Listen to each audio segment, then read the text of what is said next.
જય સ્વામિનારાયણ તમામ માલારી ભક્તોને આપ સૌનું ફરી એકવાર સ્વાગત છે મારી યુટ્યુબ ચેનલ બીએપીએસ પરાવાણીની અંદર. અને આજે આપણે ફરીવાર પૂજ્ય સોમપ્રકાશ સ્વામીને કોમેડીથી ભરપૂર, હાસ્યથી ભરપૂર અને મનોરંજનથી ભરપૂર પ્રવચન સાંભળવાના છીએ.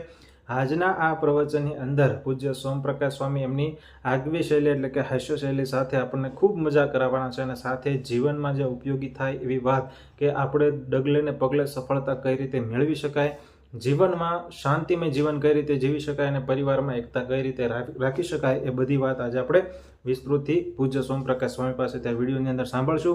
તો વિડીયો સંપૂર્ણ જોજો એ પહેલાં જો હજી સુધી ચેનલ સબસ્ક્રાઇબ નથી કરી તો ચેનલ સબસ્ક્રાઇબ કરો, વિડીયો લાઇક કરો, વિડીયોને શેર કરો. તો આવો આજનો પ્રવચન માણીએ. જય સ્વામિનારાયણ. દરબારો ઘોડીઓ ખેલતા હતા એની વચ્ચે નાખ્યો અને સવારીમાં એ આમ નીચું મોઢું રાખી અને ચાલવા લાગ્યો. કાંઈ તોફાન કર્યું નહીં. આ વાત આખા જુનાગઢમાં પ્રસરી ગઈ. એટલે જે નતા આવ્યા નગરયાત્રા જોવા એ પણ બધા આવ્યા. પણ જે બ્રહ્માનંદ સ્વામીએ કીધું કે આ સહજાનંદ સ્વામી મહારાજનો પ્રતાપ એવો છે કે તમારો ઘોડો પણ શાંત થઈ જશે, એ પણ તોફાન મૂકી દેશે જેમ આ બધાએ મૂક્યા. દ્રષ્ટિ માત્ર જ કર્યું છે ને. મહારાજે ક્યાં એમને બહુ કથા સંભળાવી હતી અને એ સાંભળે એવા હતા. જો ને દરબારો પ્રાગજી પુરાણી વાંચતા તો બધા ઊંઘતા હતા, કારણ કે એમાં એમને કંઈ રસ જ નહોતો પડતો ને. એમને તો ઘોડા ખેલવાના હોય તો રસ પડે. એમણે જ મહારાજને કીધું કે મહારાજ આ તમે પછેડી એટલે કે ધોતિયું પહેરીને ઘોડે બેહવા જાઓ છો ને એમાં મજા ન આવે, એના માટે તો સુરવાર જ પહેરવો પડે.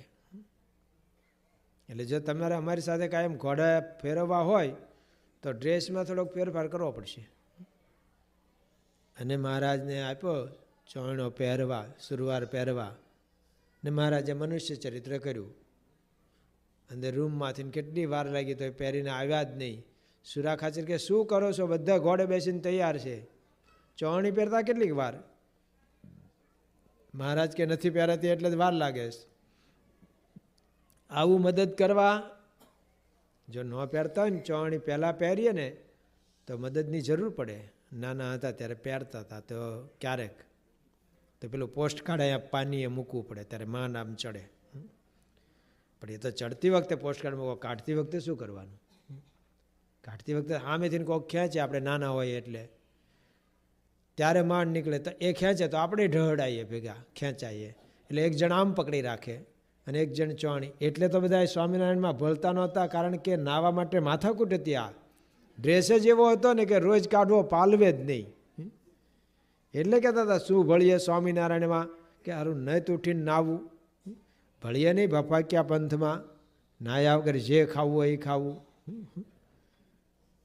તો મહારાજ સુરવાર પહેરતા હતા અને સુરા ખાચર મદદ કરવા ગયા ત્યારે ખબર પડી કે ભાઈ એક પૈસામાં બે પગ મહારાજ નાખતા હતા અને બળ કરતા હતા કે નથી પહેરાતું, નથી. પછી સુરા ખાચરે કીધું કે આટલી ખબર ન પડે, આ બીજો એક પણ પાંચસો છે એ બીજા પગ માટે હોય.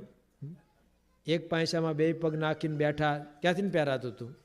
આટલું નથી આવડતું તો કલ્યાણ કેમનું કરશું અમારું? તો મહારાજ કે કલ્યાણ તો આમ કરશું. પણ એ ચરિત્ર, મનુષ્ય ચરિત્ર. તો કાઠી દરબારોને ઝાઝી વાતો નથી કરી, એ તો કથામાં ઊંઘતા હતા. મહારાજ કીધું એટલે પણ આવી સરસ કથા થાય ને ઊંઘો છો તમે કે ભવૈયા રમાડો. હમણાં એક જોકું ન ખાઈએ હવાર સુધી, બાકી આમાં કંઈ અમને ગમ પડશે નહીં. અમને આટલું દ્રઢ થઈ ગયું છે, અમે તમણા ને તમે હમણાં, એમાં કોઈ ફેરવી શકે નહીં. મહારાજ કે આ પુરાણી નથી થયું હજી પાકું. ભલે વાંચે છે પણ પુરાણીને એવું પાકું થયું નથી જેવું તમને થઈ ગયું. તો કૃપાથી જ થયું છે ને. એ તો થઈ ગયું મહારાજ સાથે, અને મહારાજે કૃપા કરી એટલે એ લોકોને આવો નિશ્ચય થઈ ગયો અને એમનું જીવન પરિવર્તન કર્યું. બધા જ તર તોફાન છોડાવી દીધા. તો બ્રહ્માનંદ સ્વામી કીધું પેલા ઘોડા સાચવવાવાળાને કે તમે ધીરજ રાખજો, જે ભગવાને આ કાઠી દરબારોના જોબન પગીને સુધાર્યા છે એ જ ભગવાન કૃપા કરશે. આ ઘોડો પણ શાંત થઈ જશે. શાંત થઈ ગયો. અને પછી તો ક્યારે એ પેલી એના જે ઘોડીને ફેરવવાની હોય એમાં કામમાં ન આવ્યો. બ્રહ્માનંદ સ્વામી કે ફકીર ભેગો રહીને ફકીર થઈ ગયો. હવે આ દેવી ઘોડો થઈ ગયો. પછી તો એની પાસે કીધું હતું કે એક દીવો જલતો રાખજો, તમારા ઘોડાહારમાં ઘોડા વધશે, જાતવાન ઘોડા થશે, રોગ દોગ નહીં આવે. તો કહે છે એ ઘોડો જીવ્યો ત્યાં સુધી એની પાસે દીવો પ્રગટાવેલો રાખતા હતા. અને આની ઉપર કોઈ અસવારી કરતા નહીં. તમારે ક્યારેક મોટી ઈદ હોય ત્યારે જ આના પર બેસજો. તો જો શ્રીજી મહારાજનું આ કામ, એમણે કોઈના માથા કાપ્યા નહીં. અગાઉ ભગવાનના અવતાર થયા, એમણે તો શું કર્યું કે આ દુષ્ટ છે, બદમાશ છે, તો માથું કાપી નાખ્યું. પણ ભગવાન સ્વામિનારાયણે, કારણ કે માથું કાપે તો બીજા અવતારે પાસે એવા ને એવા જ સંસ્કાર તો એના એ રે. તમને આ સ્કૂલમાંથી રજા આપી દીધી, બીજા સ્કૂલમાં જશો તો ત્યાંય તમારી તોફાની વૃત્તિ છે તો એ જ રહેવાની. એની જેમ બીજો જન્મ મળે તો પણ જે કુસંસ્કાર હોય તો જાય નહીં. તો શ્રીજી મહારાજે હથિયાર ધારણ કર્યું નથી, મારવાનું ન કર્યું. જેમ આપણને માથું દુખતું હોય તો કંઈ માથું ન કાપી નખાય, માથું દુખતું બંધ થાય એની દવા લેવાય. એમ મહારાજે એ કર્યું કે બધાને સુધારાનું કામ કર્યું. અને ક્યાં સુધી છેક નાનામાં નાના માણસ સુધીને એમના સંતો પહોંચ્યા, મહારાજ પોતે પહોંચ્યા. સગ્રામ જેવો વાઘરીનું તો સ્વાભાવિક બિચારાને પરંપરાગત ચોરી કરવાનો સંસ્કાર હોય જ, પણ એ બધું છૂટી ગયું. હરિજનોમાં સત્સંગ થયો, મુસ્લિમો સત્સંગી થયા, પારસી સત્સંગી થયા, અરે અંગ્રેજો પણ એમના ચાહક બન્યા. સૌથી પહેલું મંદિર ક્યાં થયું? ભગવાન સ્વામિનારાયણ શિખરવદ મંદિર, અમદાવાદ. હવે અમદાવાદમાં તો કેમ અમદાવાદમાં થયું? ત્યાં તો છેલ્લા 10 વર્ષથી તો ગયા નથી. તો જ્યાં કાયમ જતા હોય ત્યાં વધારે ચાન્સ કહેવાય ને, સ્કોપ કહેવાય ને, કે ત્યાં વધારે પહેલાં મંદિર ત્યાં થાય. જેમ અહીંયા મંડળ હતું તો મંદિર થયું કે નહીં? બાપા સાથે 84માં આવ્યા હતા. બાપા એક રાત અહીંયા રોકાણા છે ફિલાડેલ્ફિયા 84માં. પછી તો આગળ પાછળ ઘણું એ પધાર્યા હોય. અહીંનો પ્રખ્યાત પ્રસંગ છે કે સાંજના 4થી વહેલા 4 વાગ્યા સુધીની પધરામણીઓ, એ પણ પ્રસંગ છે. પણ એ વખતે તો પધરામણી તો સત્સંગી હોય કે ના હોય બધાને ત્યાં થતી હતી. પણ 84નો મેં અત્યારે રિપોર્ટ વાંચ્યો હતો આજે જ સવારે, મારી પાસે હતો એટલે. તો કે 5-7 સત્સંગીના કુટુંબ, એક જાહેર સભા થયેલી, એમાં 1200 માણસ આવ્યા હતા. એમાં લખ્યું છે કે બાપા ન્યુયોર્ક મંદિરથી અહીંયા પધાર્યા, બપોરે 3 વાગ્યે આરામમાં પધાર્યા છે. બીજે દિવસે 3:45 વાગે આરામમાં પધાર્યા છે. કારણ કે બપોરે એમાં પ્રેસ રિપોર્ટરો આવી ગયા બધું પૂછવા. એટલે જ્યારે પધાર્યા છે ત્યારે ભીડાવાળું જ છે એવું લાગે છે. તો અહીંયા આટલા જ હરિભક્તો હતા અને થોડો સત્સંગ. પણ બાપાએ કૃપા કરી, પછી અહીંયા સત્સંગી વધ્યા તો મંદિર થયું. પણ આ મંદિરમાંથી પાછા કહેશે કે આજુબાજુ બીજા 3-4 મંદિર થયા. જે મંડળવાળા બધા અહીંયા આવતા હતા એમને ત્યાં પણ બધે મંદિરો થઈ ગયા. એટલે એકમાંથી અનેક થયા. તો એવી કૃપા કરી સ્વામીએ. પણ એ નાનામાં નાના માણસ સુધી પહોંચ્યા. તો અમદાવાદમાં પહેલું મંદિર થયું. ત્યાં અંગ્રેજ અમલદાર હતા. કલેક્ટર તરીકે મિસ્ટર ડનલોપ હતા અને કમિશનર તરીકે મિસ્ટર ગોર્ડન હતા. અને એ લોકો શ્રીજી મહારાજના કાર્યથી વાકેફ હતા, જાણકાર હતા. તો સત્સંગીને કોકને જોયા, કારણ કે આપણા સત્સંગમાં પાછા કોક તો આમ સમાજમાં આગળ પડતા હોય, જેની આમ વેલ્યુ હોય, સમાજમાં એનું કંઈક ઉપજતું હોય, ઓળખાણ હોય, એવું દરેક ગામમાં હોય જ છે, દરેક મંડળમાં હોય છે. અને આ જોઈએ જ. પાંડવોમાં બધા જુદા જુદા સ્વભાવવાળા હતા, પણ એવા જોઈએ જ. નરા યુધિષ્ઠિર રાજા એનો જ રાજ થાય. તો લડે કોણ, ઝઘડે કોણ? આ તો સત્યના ઉપાસક, જૂઠું બોલું જ નહીં. લ્યો, પણ જોઈએ, એવાય જોઈએ, ધર્મવાળાય જોઈએ, પણ ભીમને અર્જુને જોઈએ. કારણ કે ક્યાંક લડાઈ થાય તો કોણ કરે કામ? તો આ બે કામમાં આવે. સહદેવ નકુળે જોઈએ કોઈ સારા પ્રસંગે મોકલવાનો હોય જાનમાં, તો આવા બે નાના રૂપાળા હોય એવા જાય જાનમાં, તો બધાય જોઈએ. જેમ સ્વામિનારાયણ ભગવાનના આપણે 500 પરમહંસો કહીએ છીએ, પણ બધા કંઈ મુક્તાનંદ સ્વામી જેવા નહોતા. કોક તો તરત મુંડિયા હતા. એક ગામમાં કંઈક દર વખતે ત્યાં જે બાવાજી હશે એની સ્ત્રી 52, એ દર વખતે હેરાન કરે. સ્વામિનારાયણના સાધુ આવ્યા સાંભળે ને એટલે એના નાના નાના બાળકોને લઈને ત્યાં જાય એટલે સાધુ ભાગે સ્ત્રીઓથી. તો તેના કંઈક કપડાં પડ્યા હોય કે પડાવી લે બધું, અને એવી રીતે ભગાડે. પછી એક મંડળ ગયું, એમાં એક સાધુ કે તમે બધા નાવા જાઓ, હું સાચું છું તમારા કપડાં. બાકી અહીંયા તો આવ્યું છે એ કે એ બધું જો ને તમે હમણાં આવવા દો ને. અને ઓલાને ખબર પડી ગામમાં, એટલે 52 પણ આવી નાના છોકરાઓને લઈને કે હમણાં સાધુ ભાગશે. આ સાધુ હામાં આવેલા, હાથમાં મોટી લાકડું ખળાવાડમાં ઓલું મેખ ખોડે ને એ આમ હચમચાવીને કાઢી અને આમ ફેરવતા ફેરવતા વાગે ના ભલ્લા, વાગે ના ભલ્લા, સામે હાલ્યા. એટલે ભાગી 52 કે આ તો એકાદ છોકરાને કોકને વાગી જાય પૂરું કરી નાખશે. પણ એ બોલી એ કે સ્વામિનારાયણના સાધુ તો નિર્માની હોય, તો આ પાછ કે નિર્માની બધા નાવા ગયા છે, હું તરત મૂંડ્યો છું, નજીક આવે એનું તોલો ફોડી નાખીશ. તો જોઈએ ભાઈ, આવાય જોઈએ કોક. જેમ ભાલમાં બોરુના સીમમાં એક બાવો બહુ વખા પાડતો હતો, બહુ હેરાન કરતો હતો સ્વામિનારાયણના સાધુને.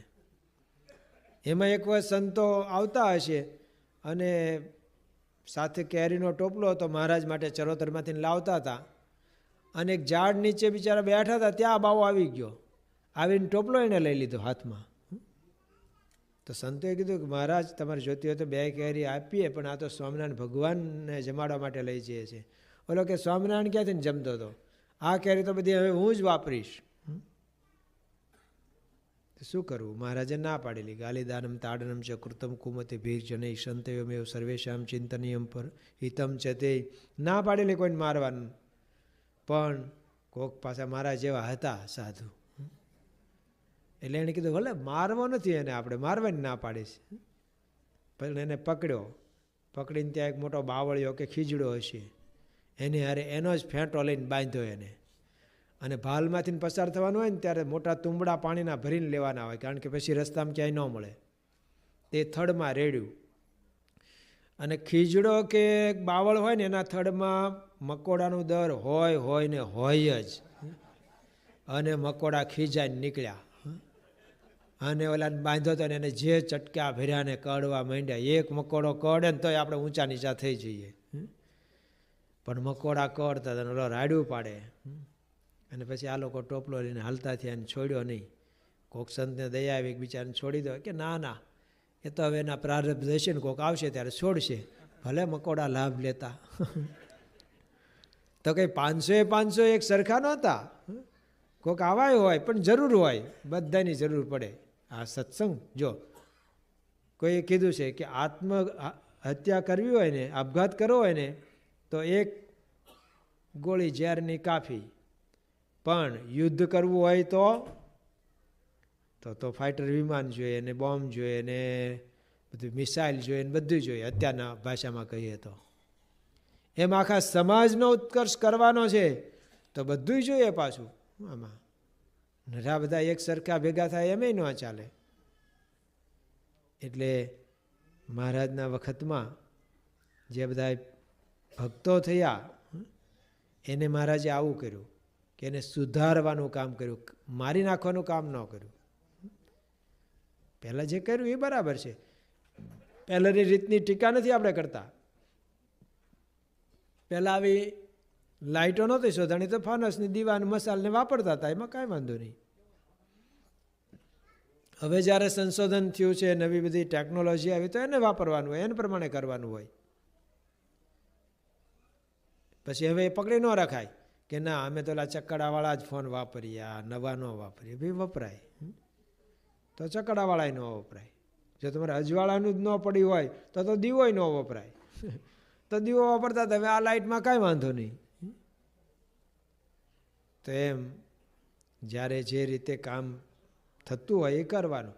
તો આખા સમાજનો ઉત્કર્ષ કરવો હતો એટલે મહારાજ ત્યાં પહેલું મંદિર અમદાવાદમાં કરે છે, કારણ કે અંગ્રેજોએ આમંત્રણ આપ્યું કે અહીંયા સહજાનંદ સ્વામી કેમ નથી પધારતા. તો પેલા હરિભક્તે શું કીધું કે અહીંયા તો બંધી છે એમને, છેલ્લા 10 વર્ષથી નથી પધાર્યા.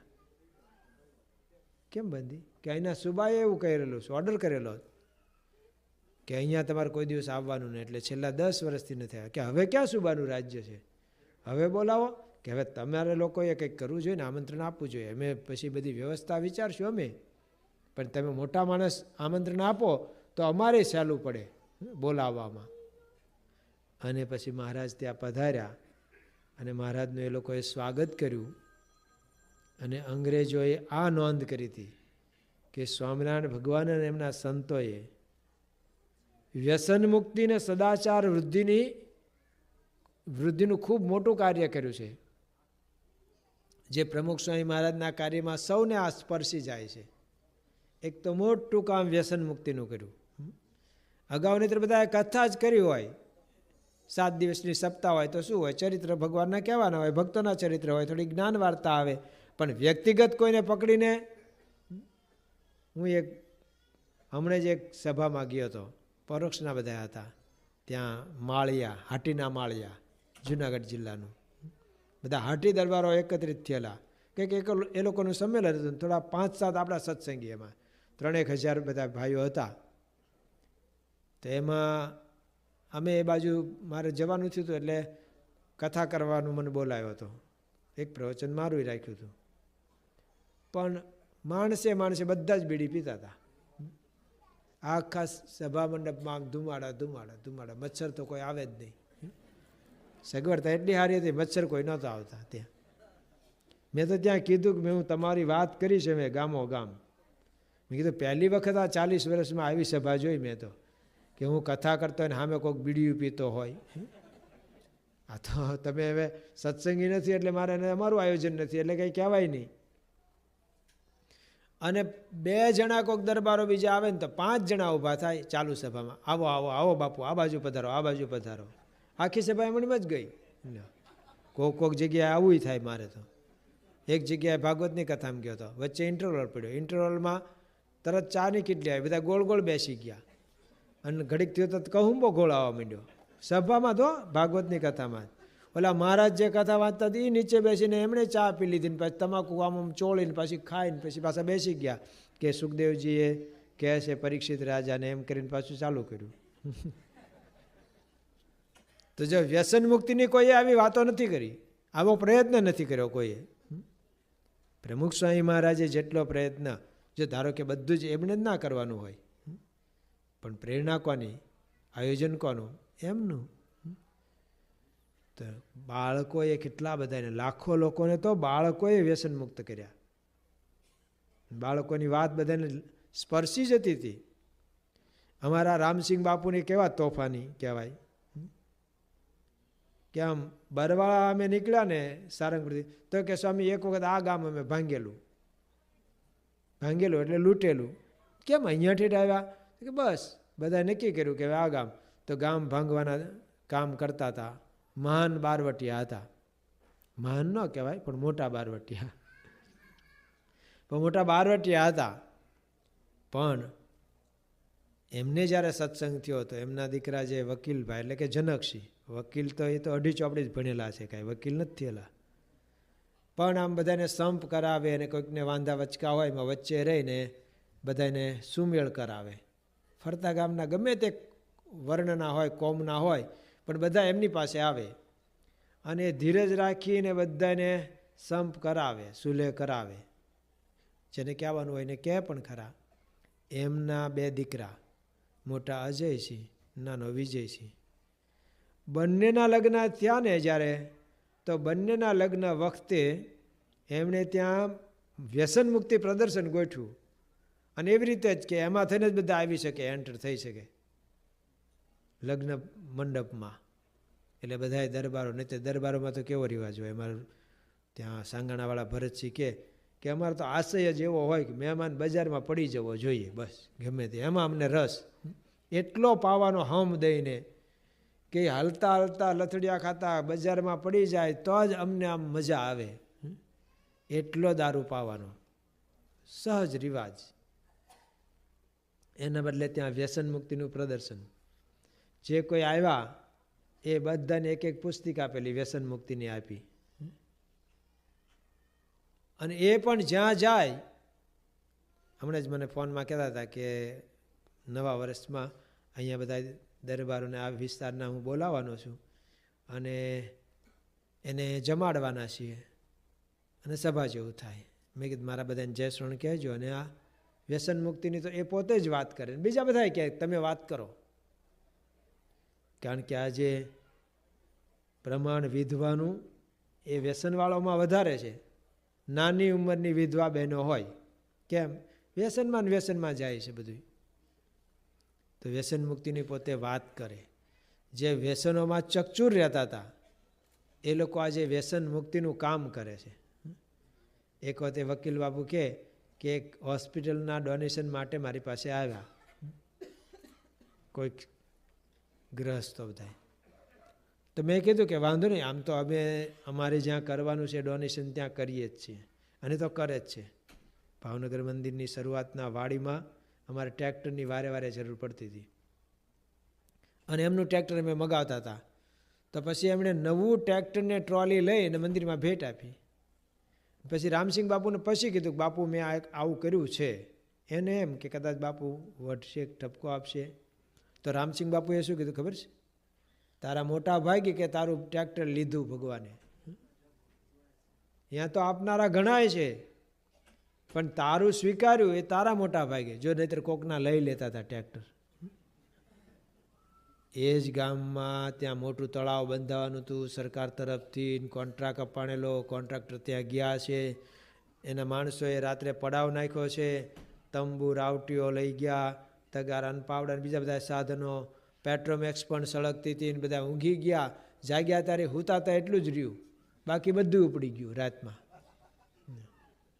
પછી કોકે કીધું કે તારે અહીંયા જો કામ કરવું હોય ને ભાઈ તો રામસિંહ બાપુને ભાઈબંધ કર તો કામ થશે, નહીતર કામ થશે નહીં. પછી બાપુના ભાઈબંધ થયા, બાપુને એક જીપ ભેટ આપી. પછી એ જીપ અમે ઘણી વાપરી મંદિરમાં, અમને પછી આપી દીધી એમણે. પણ જો પહેલાંનું જીવન જુદું હતું ને પછીનું જીવન કેવું પરિવર્તન થયું. લોભ માત્ર કાઢી નાખ્યો. ટ્રેક્ટરને ટ્રોલી નવું લઈને આપ્યું તો કે તારા ભાગ્ય કે ત્યાં સ્વીકાર્યું, નહીં ત્યાં તો આપવાવાળા ઘણાય છે. અને એ કહે છે કે અમે તો લોઢાના હળ હાંકતા હતા અને ખેતી કરતા હતા, એના બદલે અત્યારે ખૂબ સુખી છે. એક મોટો ગેસ ફિલિંગનો પ્લાન્ટ છે એમનો, જે અલંગ એસોસિએશનનો છે, પણ એમની વાડીમાં નખાવ્યો. ત્યારે શું એ માથાભારે હતા. તો જોઈને મિત્રો, પૂજ્ય સોમપ્રકાશ સ્વામીના દરેક પ્રવચનની અંદર હાસ્ય અને કોમેડી તો ભરપૂર હોય, પરંતુ સાથે જીવનમાં ખૂબ ઉપયોગી થાય એવી વાત પણ એમના દરેક પ્રસંગની અંદર હોય. હાસ્યની સાથે આપણને ઘણું બધું શીખવી જાય એ પૂજ્ય સોમપ્રકાશ સ્વામીની કથા આપણને સાંભળવાની બહુ મજા આવે છે. અને હાસ્ય પ્રસંગો વાળા જે પ્રવચનો છે અમે આપ સુધી વધારે પહોંચાડવાની કોશિશ કરીએ છીએ. એટલા માટે ચેનલને જરૂરથી સબસ્ક્રાઇબ કરજો, વિડીયો લાઇક કરજો, વિડીયોને શેર કરજો અને નીચે જય સોમનારાયણની કમેન્ટ અવશ્યથી કરજો. તો મળીએ એક નવા પ્રવચન સાથે, ત્યાં સુધી